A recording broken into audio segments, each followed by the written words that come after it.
So perimeter. Perimeter is the distance around a polygon.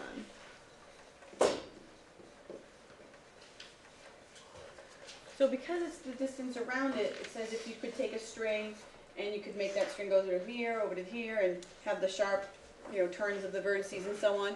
And so therefore the measurement of it is whatever the units are. So how many inches it would take, or how many millimeters, or yards, or what have you. It's not like area where we have how many squares, so square units. It's just how many inches or meters or whatever. The hard way to, or the surefire way to find it is that you can add all the side lengths. If it's an unusual polygon, you might have to do that, because it might be, oh, there's a side, plus this one side, and plus this one side. But there's oftentimes polygons that have shortcuts. So the first section here is about parallelograms.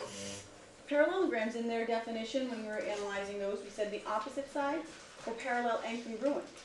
Since opposite sides are congruent, that lets us take a shortcut when finding the perimeter. We don't have to fill in all the numbers and then add all the way around. So to find the perimeter of a parallelogram,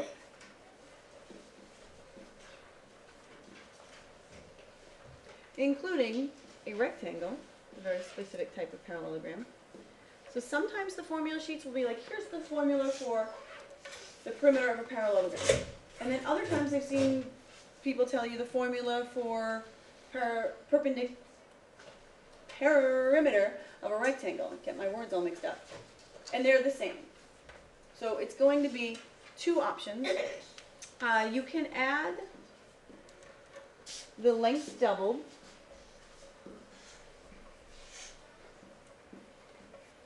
and the width doubled, because you know the opposite side is going to have the same measurement, so therefore you can double each of those dimensions. I use that formula. It's 2L plus 2W, you see inside there. I use that formula a lot if one of the numbers has like, a 0.5 or a half amount, because then it gets rid of that and I end up being able to work with whole numbers a little bit more. Or you could add the length and the width. Typically you'll only write it one of the length and one of the width, and then multiply the sum by 2.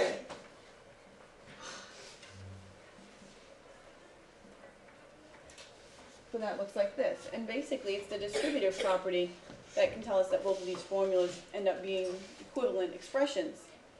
But a lot of times for this I might do it if one of them was like 4 1/4 and the other one was 3 3/4. Ooh, if I add the 4th and 3/4, I'm going to get a whole number. My goal in life is to make my numbers easier to work with, so if I can make them into whole numbers somehow, I try to do that way.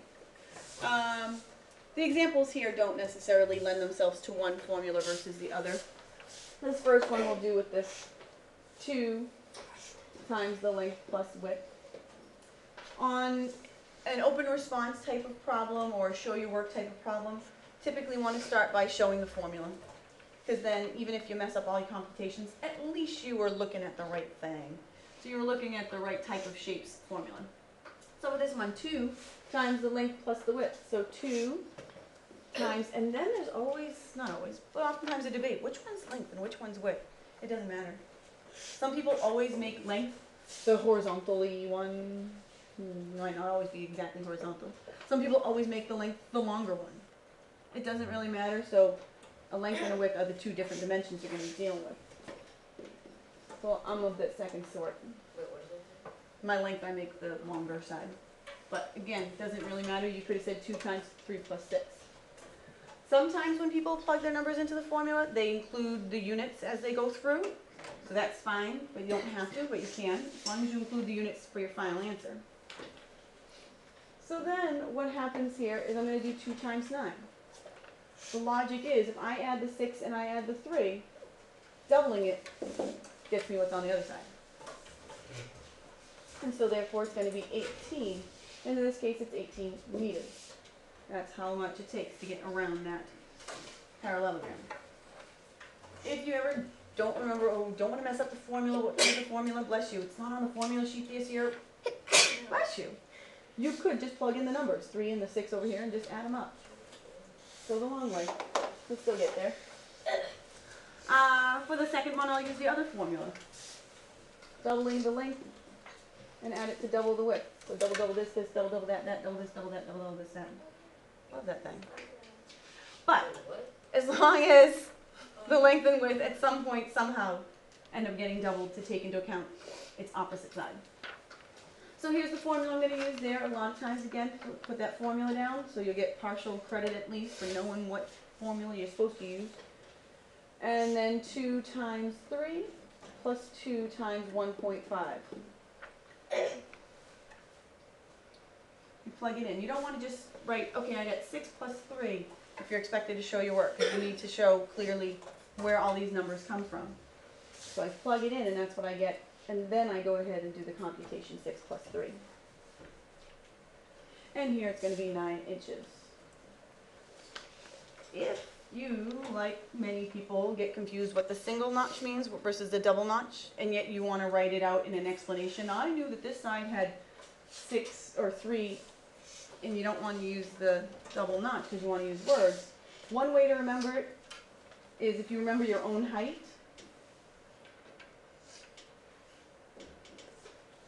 You do a single notch for the feet and then a double notch for the inches. So if you visualize someone's height, so I'm 5'8", 5 single notch, 8 double notch. And so I go back to that and go, okay, so that means a double notch means inches. Okay. So that's just a little quick tip. Uh-oh. What'd I mess up? Is that rectangle actually 1.5 times 3? What did I mess up? It's a 1.5 by 3 rectangle. Oh, no, it's not actually on the page, a 1.5 by 3 necessarily. Nothing's necessarily drawn to scale. You're going to find that a lot in this whole measurement of 2D figures thing. Things aren't drawn to scale. You're supposed to rely on the numbers. What's up, sir? Well, what symbol is there for yards? YD. They don't have notches. Yards is so. They don't have triple notch or anything. Triple notch. Or half notch. Third of a notch. Anyway, no. No, no. Yes, ma'am. So on like a test, you want to like, if they asked you to do a perimeter, you would like solve it like how you would like solve like order of operations, like you solve each step to show. So you get like points off if you don't show one of those steps. Especially if it's like an open response. That's where you really want to be like, I did this, then I did that, then I did this. You know what I mean? You want to make sure it's clear each step you did. So if you start with the formula, that's less writing you have to do. I use the formula da-da-da, and I plug in those numbers. And then they can see that's where your work all came from. For these are rhombuses. So again, on the formula sheet, it might have a formula for the perimeter of a square, or it might say the formula for a perimeter of rhombus. It's the same. So to find the perimeter of a rhombus, including a square, you can multiply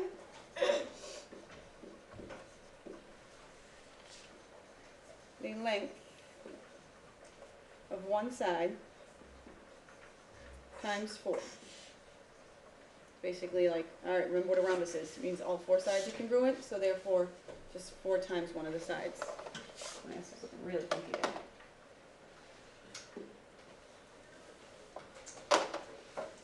So for this first one, it says, I want the perimeter of this rhombus, and they'll probably say in the wording, oh, John had a kite that started as a rhombus, or I don't know what they might say, but they'll give a scenario type thing. And if they mention it's a rhombus, 4 times s. And then if you have a fraction involved, 4 times 1/3, which equals 4/3, which you make proper as 1 1/3. And in this case, it's going to be the yards.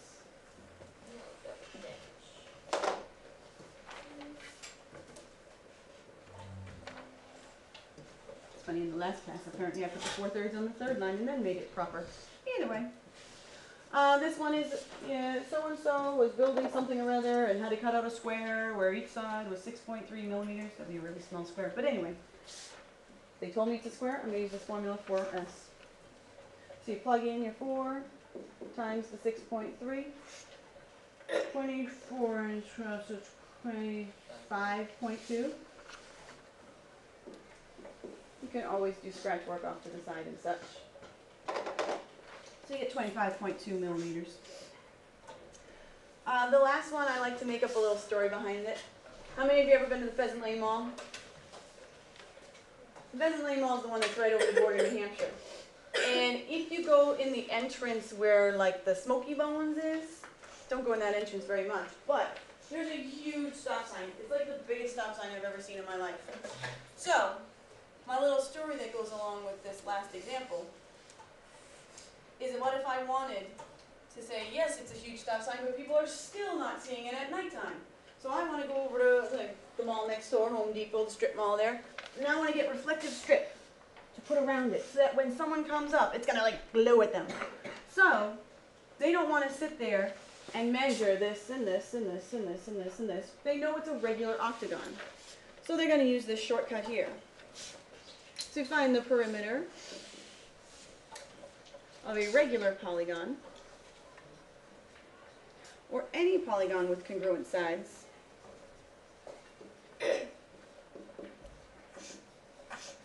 you can multiply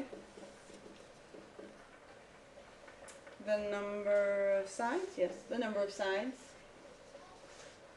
I never remember what order I put. By the length of one side. So in the case of the octagon, they're going to go out there and they're just going to measure one side. They're going to go, I'm going to do 8 times the side that I'm going to measure. That's the formula. So when we want to do 8 times 2 3/8, well, they're probably going to get out the calculator because they're wimpy. But we know we can just make these improper fractions. 8 over 1 times 16, 17, 18, 19 over 8. And we know we can simplify before we multiply. And how much reflective strip would they need to buy for that stop sign? Simplify before you multiply, and what do you get? 19 feet of reflective strip. And so I like to tell that little story also to remind you, what is it going to be for the units? It's going to be how many feet of strip you would go in order. It's going to be how many inches it would take to go around it and that sort of thing.